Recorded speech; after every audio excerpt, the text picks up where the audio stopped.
अस्सलामुअलैकुम, very very good morning to all of you. मैं हूं आपकी मेज़बान नबीहा एजाज न्यू पाकिस्तान में आपको खुशामदीद कहती हूं, इस उम्मीद के साथ कि आप तमाम लोग ठीक ठाक हैं, खैरो आफियत से हैं। तो नाज़रीन, आज के प्रोग्राम में बहुत सारे सेगमेंट्स होंगे, टॉप स्टोरीज होंगी जो प्रोग्राम में आगे चलकर मैं आपके साथ शेयर करूंगी।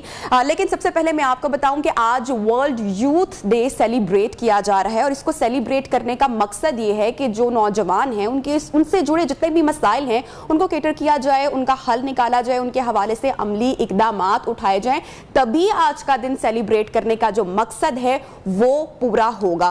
तो जो नौजवान हैं उनके इन जितने भी मसाइल हैं उनमें बेरोजगारी एक बड़ी प्रॉब्लम है, एक बड़ा मसला है। तो हमने हमारे मुल्क के नौजवान को भी इस दलदल में फंसने से बचाना है। बहरहाल अब प्रोग्राम में आगे बढ़ेंगे और जो टॉप स्टोरीज हैं वो मैं आपके साथ शेयर करती हूं। आज जनाब हम बात करेंगे प्रोग्राम में शहबाज गिल केस का फैसला चूंकि महफूज हो चुका है और उस हवाले से क्या अपडेट होगी ये आप तक शेयर करेंगे। मौसमियाती तब्दीलियां, ग्लोबल वार्मिंग एक बड़ा चैलेंज है जिसका सामना ना सिर्फ पाकिस्तान को करना पड़ रहा है बल्कि पूरी दुनिया को करना पड़ रहा है। इस हवाले से अब सेनेट की कायमा कमेटी बराए मौसमियाती तब्दीली का इजलास हुआ। इसमें जो रिपोर्ट सामने आई है वो काफी परेशान कुन रिपोर्ट है, उसकी डिटेल्स आपके साथ शेयर करेंगे। प्लस प्रोग्राम में आगे चलकर आपको बताएंगे हॉकी स्टेडियम से जो आर्टिफिशियल ट्रफ उखाड़ने का सिलसिला है उसमें क्या हो रहा है ये भी शेयर करेंगे। जश्न आज़ादी के अनोखे अंदाज जो मतवाले होते हैं, मुहब्बे वतन होते हैं, वो अनोखे अनोखे अंदाज अपनाते हैं। फिर मुख्तलिफ तरह के इंसिडेंट भी सामने आते हैं एवरी ईयर। इसके ऊपर बात होगी। 14 अगस्त करीब करीब है तो वो तैयारी उसकी हम देख रहे हैं, हमारे शहर गलियां सब कुछ सजना शुरू हो चुका है और 14 अगस्त का पूरा प्लान भी ऑब्वियसली अब तैयार हो चुका है। तो इस हवाले से पूरा एक ब्रीफ सेगमेंट हम आपके साथ शेयर करेंगे। आगे चलेंगे हमारे कौमी रेसलर्स जिन्होंने हमारे मुल्क का बड़ा नाम रोशन किया है, प्राइड ऑफ पाकिस्तान है, फखरे पाकिस्तान है। तो आज हमारे साथ अली असद होंगे जिन्होंने रिसेंटली कॉमनवेल्थ गेम्स में उनकी नुमाया कारकर्दगी रही। और साथ ही साथ अभी जो हमारा प्रोग्राम का फर्स्ट सेगमेंट है जो टॉप स्टोरी है वो उस पर जाने से पहले एक बहुत ही खूबसूरत वीडियो जो कि यूरोपीय यूनियन की नई सफीर जनाब डॉक्टर रीना क्योनिका की है, उन्होंने बहुत ही खूबसूरत अंदाज में पाकिस्तान का मिल्ली नगमा ट्रम्पेट पर गाया है। बहुत ही खूबसूरत और प्यारा अंदाज है, आइए आपको दिखाते हैं। बहुत ही खूबसूरत डॉक्टर रीना का बहुत ही ये खूबसूरत अंदाज हमने इस वीडियो में देखा और बहुत ही अच्छे तरीके से वीडियो भी शूट की गई है। आई होप सो कि आपको भी पसंद आई होगी, अच्छी लगी होगी।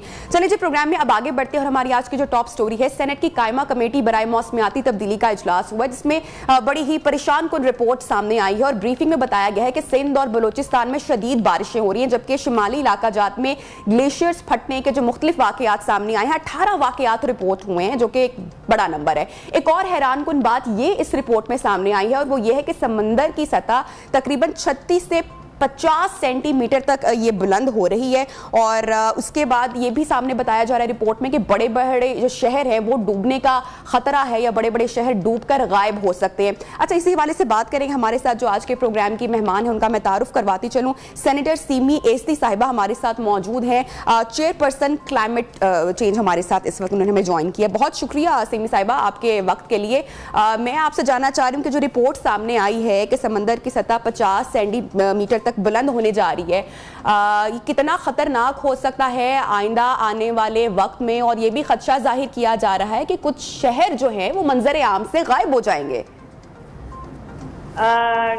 जी, कल हमारी मीटिंग हुई थी इस सिलसिले में, तो उसमें यही आया है सामने के सी वाटर राइज कर रहा है। उसकी वजूहात दो हैं कि एक तो यह है कि ग्लोबल वार्मिंग से सी वाटर जब वो थोड़ा सा हीट अप वार्म होता है ना तो वो फिर वाटर राइजेस, एक तो वो थर्मल एक्सपेंशन है पानी की, और दूसरा ये है कि हमारे ग्लेशियर्स जब मेल्ट हो रहे हैं ग्लोबल वार्मिंग की वजह से उसका बहुत इफेक्ट हो रहा है। वहां से आप देखें कि अभी 18 ग्लेशियर्स कुछ महीनों में बर्स्ट हुए हैं और सबसे ज्यादा जो एक शिश्तर ग्लेशियर पिछले 2 महीने पहले बर्स्ट हुआ था, उससे तो ये हुआ कि वो जब पानी नीचे आया तो वो एक ब्रिज वहां पर रास्ते में आया, उसका एक पार्ट भी उसके साथ ही बह गया।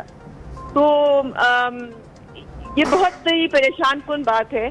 फिर ये होता है कि ये जब पानी, एक तो फ्लडिंग होती है, फ्लड से आपने देखा कितनी डेवस्टेशन हुई है अभी, और दूसरा ये होता है कि जब ये पानी नीचे आता है, जब ये पानी जाता है समंदर में जाने से पहले कुछ पानी ऐसा होता है और जो पानी वापस भी आ रहा है समंदर से वो सॉल्टी वाटर होता है, तो वो वहाँ आके ठहर जाता है और उससे वाटर लॉगिंग और सैलिनिटी हो रही है, और इससे ये बहुत ही खतरनाक है क्योंकि हमारा जो काश्तकार जमीन है ना वो बिल्कुल खुश्क हो जाएगी क्योंकि वहाँ पे कोई फसल नहीं उग सकती इस पानी में।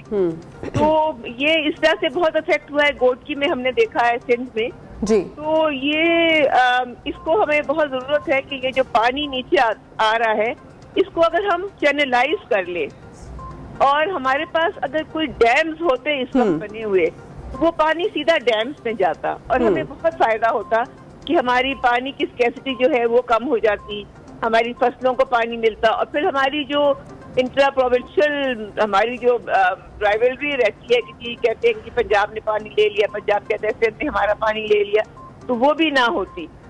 और इसमें हमें बहुत जरूरत है कि अब ये जो पानी सी वाटर जो राइज देखिए जो सैलाबी सूरत हाल का सामना तो हमें हर साल करना पड़ता है ना, एवरी ईयर करना पड़ता है, फिर डैम्स ना होने की जो आपने बात की, बर वक्त प्लानिंग ना होने की वजह से अभी सारा खुमियाजा भुगतना पड़ रहा है, एक साल गुजरने का मालूम भी नहीं पड़ता और सैलाब दोबारा आ जाता है। जी बिल्कुल ये हो रहा है, और सक्सेसिव गवर्नमेंट एक गवर्नमेंट के बाद दूसरी आती गई है और उन्होंने डैम्स का नहीं सोचा। सिर्फ ये हमारी पीटीआई की गवर्नमेंट थी जिन्होंने के 10 डैम प्रोजेक्ट बनाया था। अब वो किस मराहिल में था उसकी आप रिपोर्ट लेनी पड़ेगी। तो ये और फिर ये इर्सा की रिपोर्ट भी थी 2020 की कि 29 बिलियन हमें पर ईयर लॉस हो रहा है इकोनॉमी को। जो अनलिमिटेड वाटर स्टोरेज अगर हमारे पास होती इस वक्त तो हम बहुत फायदा उठा सकते थे इस पानी से। जी मैं पाकिस्तान जैसी डेवलपिंग कंट्री की अगर हम बात की जाए जिसके पास इतने रिसोर्सेज भी नहीं है, तो इस मौके पर हम किस तरह से इसमें कंट्रीब्यूट कर सकते हैं, क्योंकि जो सिचुएशन आप बता रही हैं, जो रिपोर्ट सामने आई है वो तो काफी अलार्मिंग सूरत हाल है। जी बहुत अलार्मिंग है, और इसको हम ये अगर हम ये गवर्नमेंट एक हुकूमत की अगर बनाए इसके लिए प्रोग्राम कि इस पानी को चैनलाइज करें, उन एरिया से बचा लें जो कि यहाँ जो जिस वजह से लोग डिस्पर्स होते हैं, फ्लडिंग होती है उन एरिया से, उनके घर बह जाते हैं, जानों का ख्याल होता है, तो ये बहुत हमें फर्क पड़ सकता है। फिर वो जो पानी खड़ा हो जाता है उसको भी हम कुछ कर सकते हैं, क्योंकि उसमें हम ट्यूबवेल लगा दें, ट्यूबवेल लगा के वो सारा पानी अगर हम खींच लें और उससे हमें पानी भी मिलेगा इन एरियाज में। ये सिंध में गोटकी वगैरह में अब ये हो रहा है कि गन्ना और राइस लग रही है, तो चावल की काश्त जो हो रही है उसकी वजह से भी वाटर लॉगिंग होती है। वहाँ पे पानी चावल को बहुत ज्यादा चाहिए होता है ना, उसके लिए पानी वहाँ पे ठहर जाता है, तो बार बार जो काश्त होती है तो उससे ये वाटर लॉगिंग सैलिनिटी बढ़ रही है, और ये हमारा बहुत खतरा है कि हमारा लैंड बैरन हो जाएगा। कुछ साली हमारे पास आएगी इतनी ज्यादा कि ये हम तो फूड सिक्योर पहले ही इतने नहीं है, और हमारे फूड सिक्योरिटी का बहुत मसला पड़ेगा। हमारे मुल्क में हमारा गन्ना बेतहाशा हो रहा है, मगर उसके अलावा हमारे पास वीट है, ठीक हमारे पास मेज है, ये क्रॉप्स हमारी बहुत फर्क पड़ेगा। ठीक सीम साहिबा, बहुत शुक्रिया, आपने वक्त निकाला हमारे प्रोग्राम नियो पाकिस्तान के लिए, और ये वक्त की जरूरत है कि सूबों और विफाक में इस वक्त हम आहंगी मौजूद हो ताकि हम मजीद जो आने वाले नुकसान हैं उनसे हम बच सकें और प्रॉपर प्लानिंग की जाए। प्रोग्राम में वक्त हुआ एक ब्रेक का, जब हम ब्रेक से वापस आएंगे तो शहबाज गिल केस में क्या पेशरफ्त हुई है, फैसला महफूज किया गया है, लाइव आपको अपडेट देंगे। Stay with us.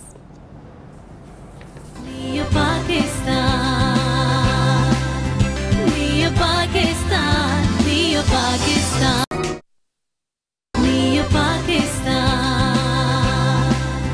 Neo Pakistan, Neo Pakistan।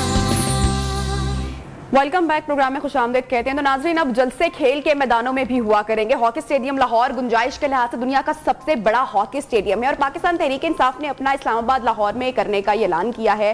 Pakistan Tehreek Insaf के जलसे की तैयारी के लिए नेशनल हॉकी स्टेडियम से आर्टिफिशियल टर्फ उखाड़ना शुरू कर दिया गया है, जबकि नेशनल हॉकी स्टेडियम की इंतजामिया के मुताबिक आर्टिफिशियल टर्फ उखाड़ी जा रही है, और दूसरी जानिब स्पोर्ट्स बोर्ड की इंतजामिया का ये मौकफ है, उनका ये कहना है कि नेशनल हॉकी स्टेडियम से टर्फ को तब्दील करने की समरी तैयार हो चुकी है। 1 हफ्ते तक ऑस्ट्रो ट्रफ तब्दील करने की समरी अरसाल कर दी जाएगी। क्या ऐसा करना दुरुस्त अमल है? यही आज का हमारा सवाल है। और इस वक्त सिचुएशन क्या है जानेंगे हम हमारे न्यूज रिपोर्टर अब्दुल वहाब से। अब्दुल वहाब, खबरें तो यही गर्दिश कर रही हैं कि हॉकी स्टेडियम में तहरीक इंसाफ का जलसा है, इसीलिए ट्रफ को तब्दील किया जा रहा है, बताइएगा।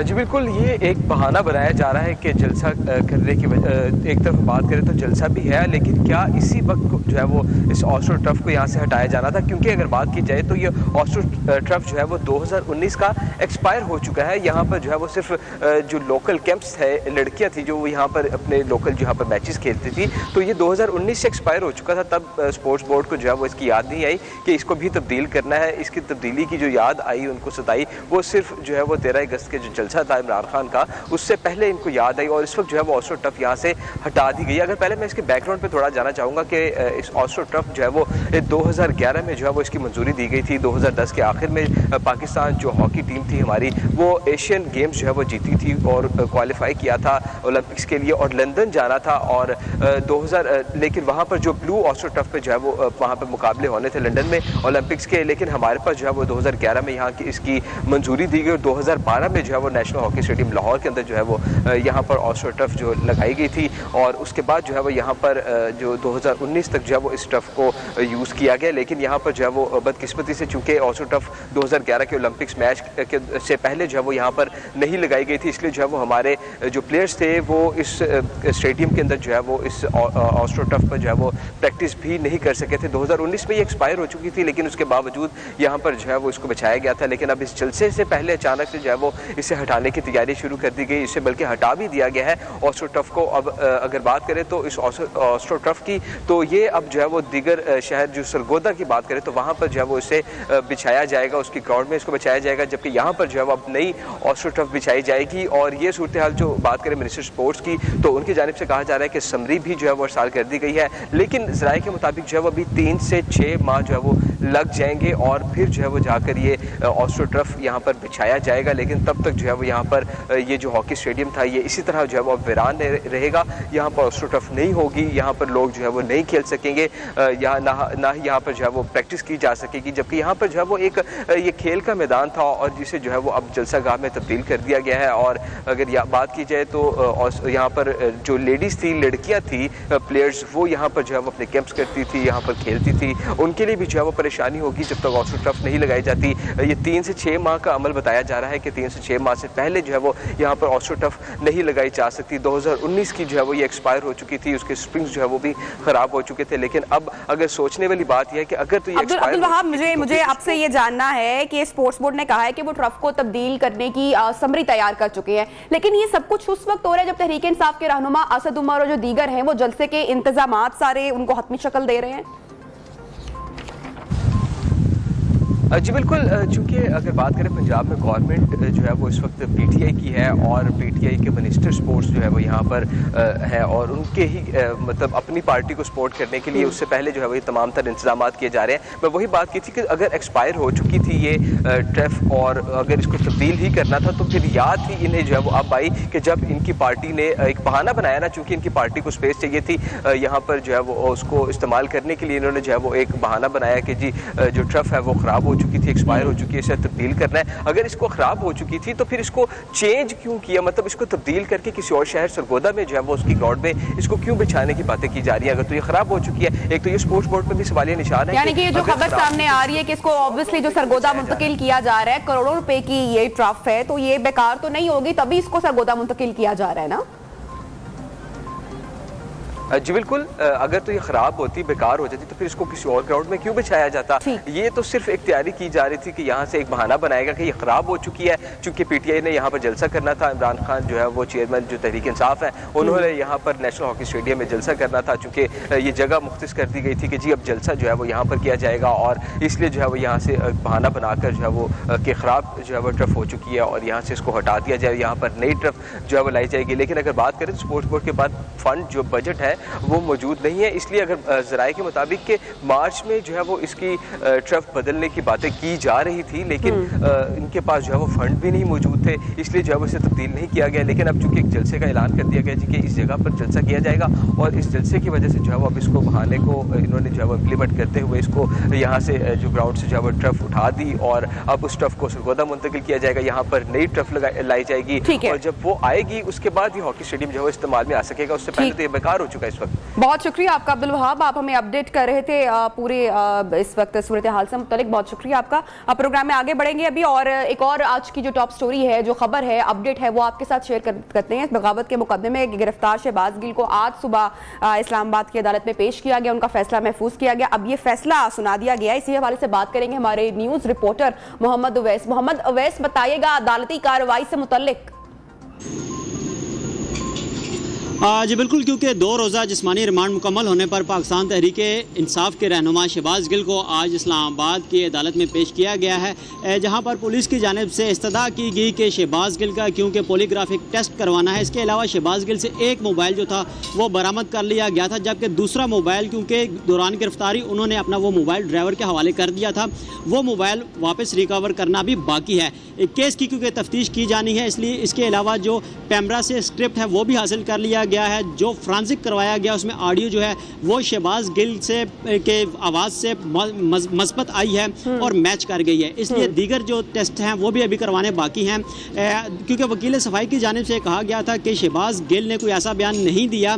अब क्योंकि शहबाज गिल पर तशद्दुद का निशाना बनाया जा रहा है, शहबाज गिल को तशद्दुद का निशाना बनाया जा रहा है और रात उसको सोने भी नहीं दिया जा रहा, क्योंकि पुलिस चाहती है कि शहबाज गिल को शुमाली इलाका जात की सैर करवाई जाए, इसलिए मजीद जो जिस्मानी रिमांड है वो ना दिया जाए। अदालत ने तमाम तर दलाइल सुनने के बाद फैसला महफूज किया था और अब वो फैसला सुना दिया गया। पुलिस की जो इस्तदा थी कि शहबाज गिल का मजीद जिस्मानी रिमांड दिया जाए, उसको मुस्तरद करते हुए अदालत ने शहबाज गिल को जुडिशल रिमांड पर अडयाला जेल भेज दिया है। जी अच्छा, मुझे बताइए, तहरीक इंसाफ के रहनुमा यहाँ पर मौजूद थे, आए, किसी की मुलाकात हुई शहबाज गिल से?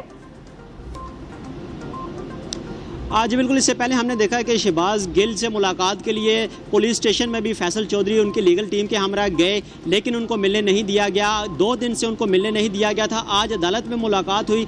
अली अवान, खुरम नवाज, इसके अलावा कवल शाहजोब और फवाद चौधरी यहाँ पर आए थे।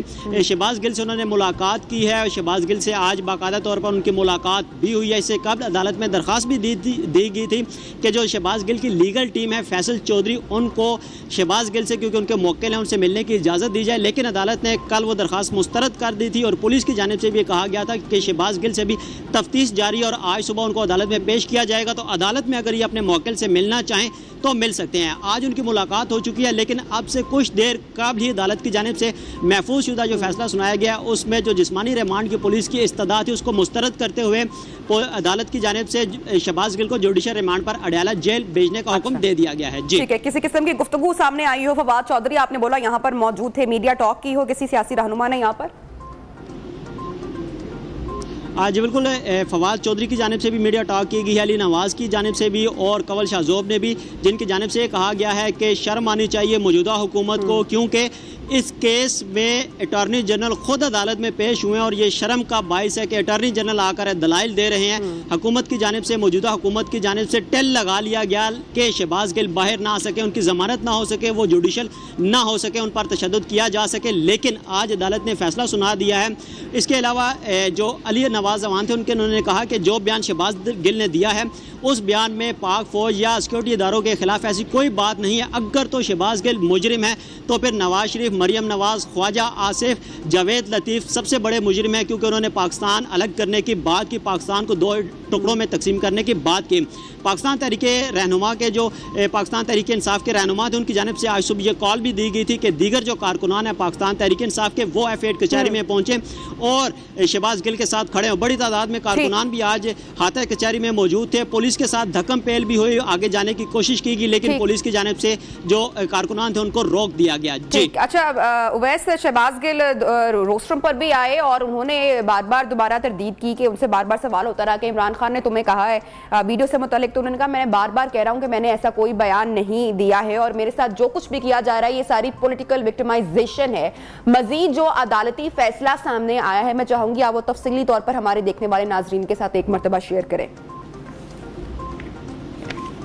जी बिल्कुल, क्योंकि शहबाज शरीफ जब दौरान समाअत रोस्टम पर आए तो उन्होंने अपनी शहबाज गिल, अदालत को शहबाज शरीफ ने शहबाज गिल जी शहबाज गिल और उन्होंने ये कहा कि उन पर तशद्दुद किया जाता रहा, उनको सारी रात सोने नहीं दिया जाता, सियासी इंतकाम का निशाना बनाया जा रहा है। इसके हवाले से अदालत में जो मेडिकल रिपोर्ट पेश की गई है वो भी खुद साख्ता रिपोर्ट है, उनका कोई मेडिकल नहीं करवाया गया, पुलिस की मनमानी और मर्जी के मुताबिक वो रिपोर्ट तैयार की गई है जो आज अदालत में पेश की गई है, क्योंकि उस रिपोर्ट में शहबाज गिल को मुकम्मल तौर पर फिट करार दे दिया गया था। आज क्योंकि तफसीली फैसला भी आना बाकी है, शॉर्ट ऑर्डर जो सुनाया गया है उसमें दो लाइन्स में वो शॉर्ट ऑर्डर सुनाया गया है मजिस्ट्रेट उमर बशीर की जानिब से, जिसमें यह कहा गया है कि जो पुलिस की जानिब से इस्तदा की गई थी मजीद जिस्मानी रिमांड और तफ्तीश के हवाले से वो मुस्तरद की जाती है और शहबाज गिल को जुडिशल रिमांड पर अडयाला जेल भेजा जाता है। अब क्योंकि वो जुडिशल हो चुके हैं और अब किसी भी वक्त आज या कल लीगल टीम उनकी जमानत की जो दरख्वास्त है वो किसी भी टाइम अदालत में दायर कर सकती है। जी ठीक है उवैस, इससे पहले शहबाज गिल ने इस मौके पर मुअज़्ज़िज़ जज से गुफ्तगू की और पुलिस के रवैये की भी शिकायत की, आप भी इस बारे में कुछ अपडेट कर रहे थे, बताइएगा। आज बिल्कुल, क्योंकि जब समाअत शुरू हुई तो तफ्तीशी ने कहा कि हमें मज़ीद इन्वेस्टिगेशन के लिए और चीज़ें रिकवर करने के लिए, इस केस की मुतल्लिका जो चीज़ें हैं वो रिकवर करने के लिए शहबाज गिल का जिस्मानी रिमांड दिया जाए। तो इस दौरान शहबाज गिल जो थे वो रोस्टम पर आए, उनकी जानिब से कहा गया कि पुलिस की जानिब से जो मेडिकल रिपोर्ट अदालत में पेश की गई है वो खुद साख्ता तौर पर रिपोर्ट है, मेरा कोई मेडिकल नहीं करवाया गया, मुझे कभी एक थाने कभी दूसरे और कभी तीसरे थाने के हवालात में रखा जा रहा है, किसी से मुलाकात की इजाज़त नहीं दी जा रही। इसके अलावा पूरी रात मुझे सोने नहीं दिया जाता, मुझ पर तशद्दुद किया जा रहा है।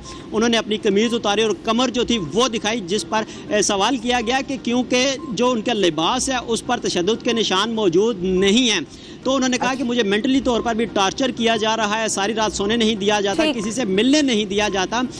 और क्योंकि जी ठीक है, बहुत शुक्रिया मोहम्मद उवैस, आप हमें अपडेट कर रहे थे अदालती कार्रवाई से मुतल्लिक।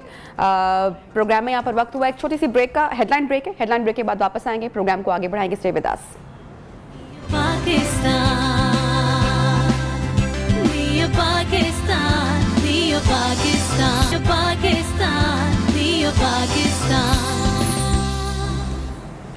वेलकम बैक, न्यू पाकिस्तान में खुशामदीद। तो नाज़रीन, चिक पाकिस्तान एक ऐसा ब्रांड है जो जिद्दत और तखय्युल को यकजा करता है। चिक पाकिस्तान बेहतर सर्विस फराहम करता है। चिक पाकिस्तान जिंदगी के खूबसूरत एहसास का नाम है। होम इंटरनेट के जरिए स्मार्ट लाइफ का ख्वाब अब चिक पूरा कर रहा है और चिक एक stylish fashionable smart home appliance brand है।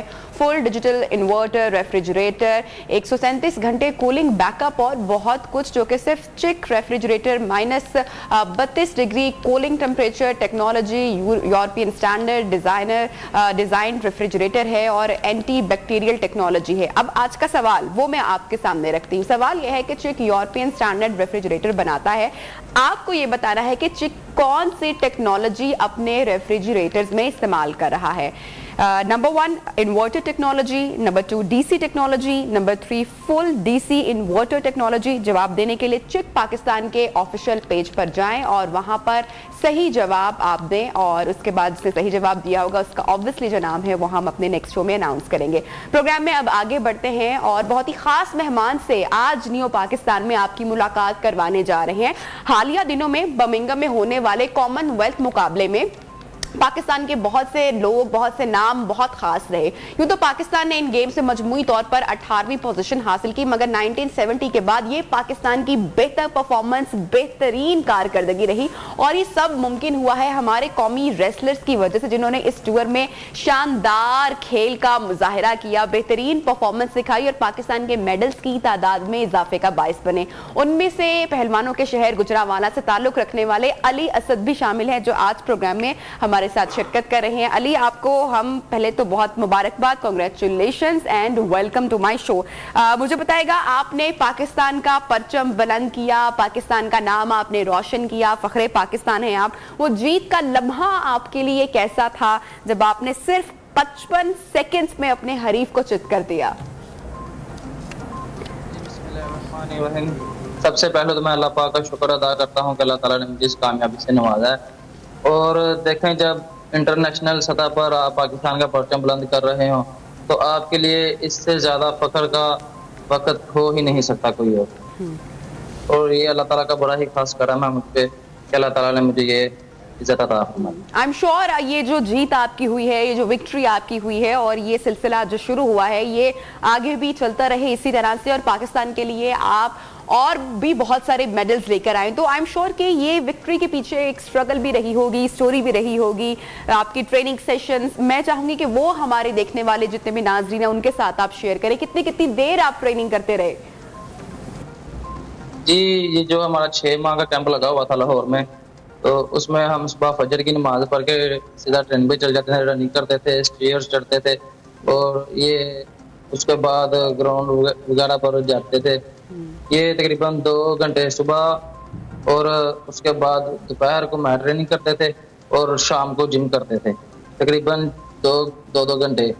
तो ये दिन में 6 घंटे ट्रेनिंग का टाइम था हमारा। अच्छा अली, यकीनन गोल्ड मेडल जीतना आपका ख्वाब होगा और ये इंशाल्लाह ख्वाब पूरा भी होगा। जाहिर सी बात है, आपके सामने प्रोफेशनल पहलवान होते हैं जिन्होंने बेहतरीन ट्रेनिंग भी हासिल कर रखी होती है। तो आप क्या समझते हैं, हम कहाँ पर लैक कर रहे हैं, कहाँ पर कमियां हैं, उनको बेहतर हम कैसे कर सकते हैं? जी देखें, इधर पाकिस्तान में एक भी इंटरनेशनल लेवल की एकेडमी नहीं है। ये जब भी कैंप लगता है तो उधर ही हमें मैट ट्रेनिंग करने का मौका मिलता है, वरना जब एज यूजुअल जब हम वापस घर आते हैं, जैसे अभी चल रहा है, तो हम मिट्टी पे ट्रेनिंग करते हैं। तो अगर आप मिट्टी पे ट्रेनिंग करते हैं तो आप मैट पर कैसे जीत सकते हैं? यही मसला है कि इधर हमारे पास कोई सहूलियात मौजूद नहीं है। तो मैं चाहता हूँ कि हुकूमत को तकरीबन हर शहर में रेसलिंग के लिए, क्योंकि सबसे ज्यादा मेडल रेसलिंग ने ही निकाले हैं, हाँ। रेसलिंग के लिए अकेडमीज बननी चाहिए। अच्छा असद, मजमूई तौर पर रेसलर्स ने अच्छी परफॉर्मेंस की है, अभी रिसोर्सेज ना होने के बावजूद, बहुत सारी कमियां जिनको कवर किया जा सकता है इन फ्यूचर, उसके बावजूद बहुत अच्छा परफॉर्म किया। अगर रेसलर्स को तैयार किया जाए तो हम ओलंपिक्स में भी मेडल्स जीत कर अपने मुल्क के लिए इंशाल्लाह ताला दुआ करते हैं, और अच्छा खुशगुमान भी होना चाहिए, ऐसा हो सकता है। भारतीय पहलवानों ने भी अच्छी कारकर्दगी दिखाई, ऑब्वियसली उनके जो रिसोर्सेज हैं वो बहुत ज़्यादा हैं। तो अगर हम अपनी इन कमियों को पूरा करें तो हम ओलंपिक्स में कितना अच्छा शानदार परफॉर्म कर सकते हैं। जी बिल्कुल। देखें, जो इंडिया के रेसलर्स हैं, उधर हर शहर में कम से कम 5-7 अकेडमीज होती हैं हर शहर में। तो उसके बावजूद वो इंटरनेशनल ट्रेनिंग टूर्स करते हैं, कैंप करते हैं। तो जब ये इवेंट चल रहा था तो हमें पता चला कि 2 खिलाड़ी जो हैं इंडिया के वो यूएसए से आ रहे हैं ट्रेनिंग करके, और 2 खिलाड़ी जो हैं वो रशिया से ट्रेनिंग करके आ रहे हैं। देखिए उन्होंने अपना म्यार बुलंद किया है, जिसकी वजह से उनकी कारकर्दगी सबको नजर आती है। इसीलिए हमें भी ट्रेनिंग टूर्स लगाए जाएं तो हम भी इंशाल्लाह ओलंपिक्स में मेडल जीत सकते हैं। बिल्कुल, उनकी गवर्नमेंट का सपोर्ट भी उनके साथ बहुत ज्यादा है। अच्छा मुझे बताइएगा कि इंशाल्लाह फ्यूचर में अच्छी कारकर्दगी नजर आएगी। अभी भी आपने बहुत जबरदस्त शानदार आप सबकी परफॉर्मेंस रही। हुकूमत से अब आप क्या चाहते हैं, किस तरह की सहूलियात फराहम की जाए, किस तरीके से फैसिलिटेट किया जाए? यही है, जो कमियां हैं वो पूरी की जाए, और मैं हुकूमत से ये दरख्वास्त करता हूँ कि हमारी स्कॉलरशिप वगैरह लगाई जाए और हमें ट्रेनिंग के लिए बाहर मुल्क इंटरनेशनल लेवल की ट्रेनिंग के लिए भेजा जाए। और यही बात है, यही कमियां रह जाती हैं, और हर शहर में कम से कम एक ट्रेनिंग के लिए अकेडमी जरूर होनी चाहिए, जहाँ पर मैट हो, जिम वगैरह हो, ये सब मैसर होना चाहिए। अच्छा मुझे बताएं, आगे की प्लानिंग क्या है, आगे की मंसूबाबंदी क्या है, आगे के लिए क्या इरादे रखते हैं, ट्रेनिंग कितनी सख्त करने वाले हैं, अगली फाइट कहाँ होगी? जी, अगला टारगेट जो है जो वो ओलंपिक का है, वो 2024 में होगी पेरिस में। तो इंशाल्लाह फुल अपना जो है ना वो कॉन्सेंट्रेट उस पर किया हुआ है, इंशाल्लाह उधर से गोल्ड मेडल जीत के आए। अच्छा, जब आप अभी जीते हैं और पूरे मुल्क से इतना प्यार मिला है, सबको बहुत प्यार मिला है, तो बड़ी हौसला अफजाई हुई है, वो जज्बात अपने आप शेयर करें अगर हमारे साथ। जी देखें, जब मैं बर्मिंघम से वापस आया हूँ तो इधर अहले इलाका ने मेरा पुरजोश इस्तकबाल किया है, तो मैं बहुत ही खुश हूँ। मैं यूसुफ भट्ट साहब का शुक्र अदा करता हूँ, जो जमात इस्लामी के चेयरमैन है, उन्होंने मेरा पुरजोश इस्तकबाल किया और मुझे इज्जत से नवाजा है। मैं उनका दिल की अता गहराइयों से शुक्र अदा करता हूँ। बहुत शुक्रिया आपका अली असद, आपने हमें प्रोग्राम में ज्वाइन किया और बेस्ट विशेस आपके लिए, मुस्तकबिल के लिए भी। पाकिस्तान का नाम आप इसी तरीके से रोशन करते रहें, बेहतरीन कारकर्दगी का आप मुजाहरा करते रहें, पाकिस्तान के मेडल्स में आप इसी तरीके से इजाफा करते रहें, आप और बाकी दीगर भी जिन्होंने बहुत अच्छा परफॉर्म किया है, और फ़ख्र पाकिस्तान बनते रहें। और गवर्नमेंट से भी यहाँ पर मैं यही कहना चाहूँगी कि हमारे जो प्लेयर्स हैं जो इतने अच्छे से परफॉर्म करें, उनको हमें हर लिहाज से सपोर्ट करना चाहिए, फैसिलिटेट करना चाहिए। जहां पर कोई कमी पेशी रह गई है, कमी रह गई है जहां पर कोई, उसको हमें पूरा करना चाहिए। ट्रेनिंग के लिहाज से हमें इस तरह को उनको फैसिलिटेट करें ताकि वो इंटरनेशनल लेवल पर जाकर मुकाबला करें और इंशाल्लाह ताला मुस्तकबिल में गोल्ड मेडल्स भी लेकर आएँ। प्रोग्राम में वक्त हुआ एक छोटी सी ब्रेक का, ब्रेक के बाद आपको दोबारा ज्वाइन करेंगे। स्टे विद अस।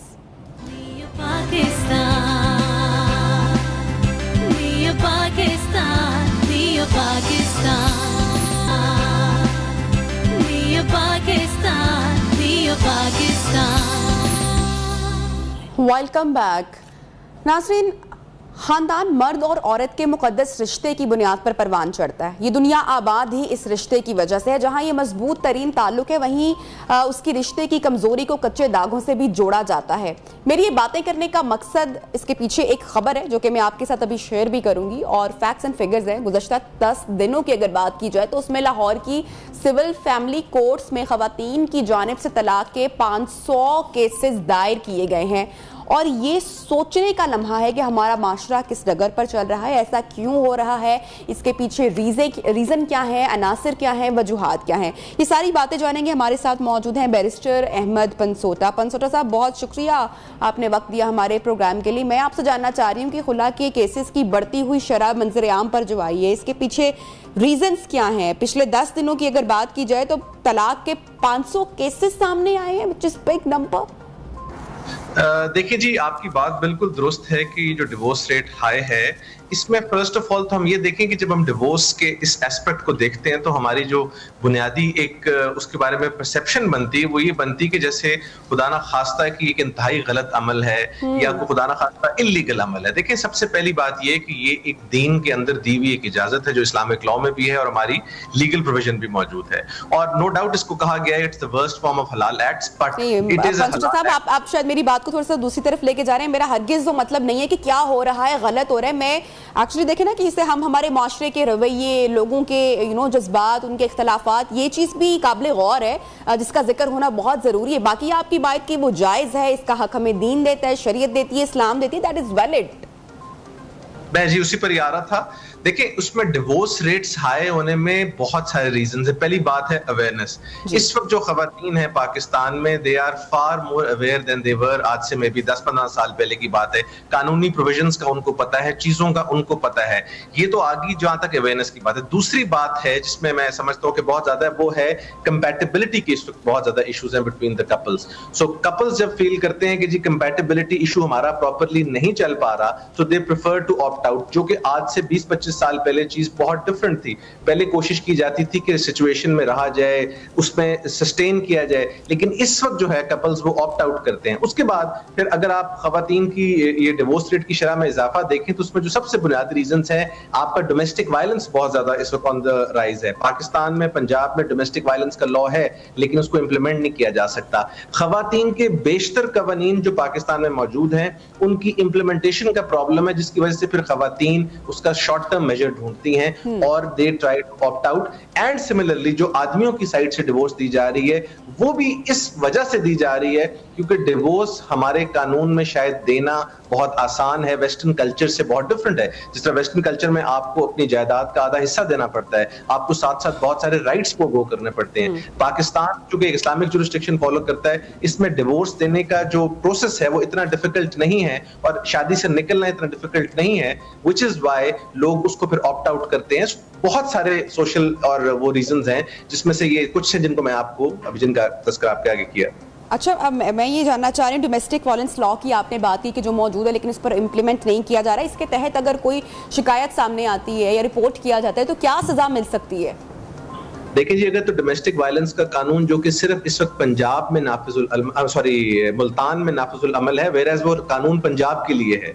सो वो पंजाब में अभी तक उसको पायलट प्रोजेक्ट के तौर पर सिर्फ मुल्तान में किया गया, बाकी नाफिजुल अमल ही नहीं किया गया। उसके तहत जो सजा है वो इम्प्रिजनमेंट है आदमी को, उसके बाद आदमी के खिलाफ गैग ऑर्डर दिया जा सकता है कि वो उन प्रेमिसेस में नहीं आएगा जहां खवातीन रहती है, जब तक कोर्ट की प्रेमिसेस परमिशन नहीं होगी उस जगह पर नहीं जा सकता, और जिस घर में खातून रह रही है उस घर से उसको बेदखल नहीं किया जा सकता। एक फैंटास्टिक लॉ।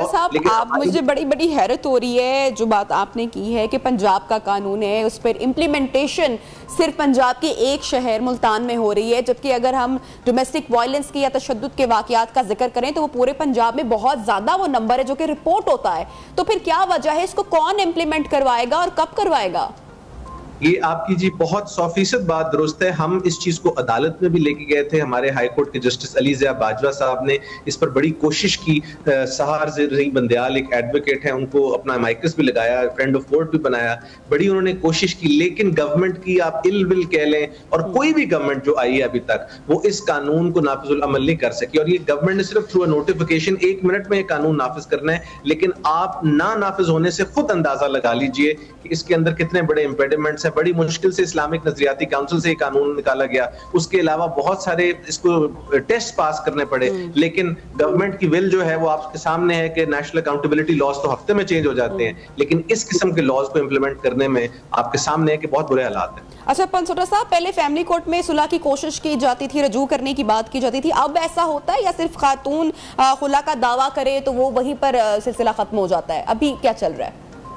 देखिए, उसको एक प्री एक्शन सेटलमेंट की डेट हम कहते होते हैं। जब भी सुलह का दावा फाइल होता है तो उस पर हस्बैंड को नोटिस किया जाता है, बुलाया जाता है कि वो आकर अपना व्यू दें, और कोशिश की जाती है कि वो एक फैसिलिटेट करें। पहली फैसिलिटेशन वो होती है जिस पर मेजॉरिटी ऑफ द टाइम्स सुलह नहीं हो पाती, क्योंकि उस टाइम पर चूंकि हॉट टेम्पर्स होते हैं और मामला आगे चलते हैं।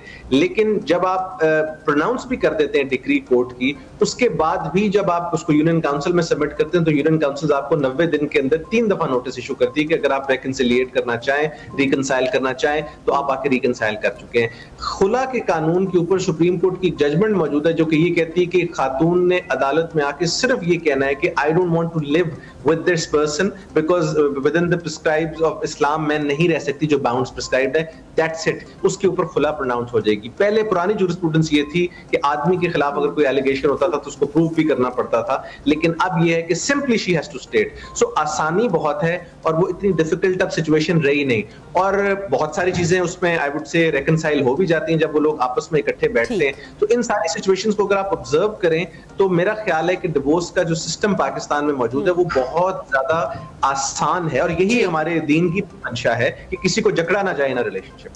पंसोटा साहब, एक और अहम मसला है, अब हम चूंकि हुला डिवोर्स होने की हम बात करें कि जब ये लैदगी के मामला सामने आते हैं तो इनमें जो सबसे ज्यादा मुतासिर होते हैं, क्योंकि माँ बाप यूजुअली अपनी लाइफ में आगे मूव ऑन कर जाते हैं ज्यादातर केसेस में, लेकिन बच्चे उनको एक अजियत से गुजरना पड़ता है, जहनी तौर पर भी वो मुतासिर होते हैं। तो बच्चों के हवाले से जो है वो लॉ किस तरह से बयान करता है?